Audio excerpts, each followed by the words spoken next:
What's up, everyone? Today I'm going to show you the easiest way to convert WEBM to WEBM.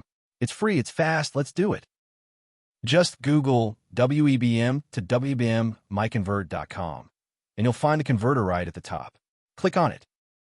All right, we're on the WEBM to WEBM converter now. Love how clean this looks. No ads, no nonsense.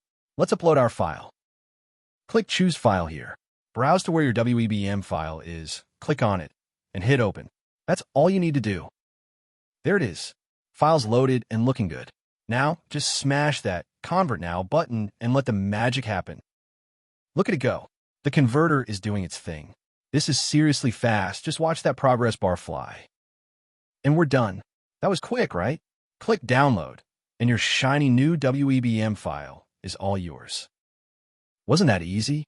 Check out MiConvert.com for tons of other converters. Smash that subscribe button. Peace out.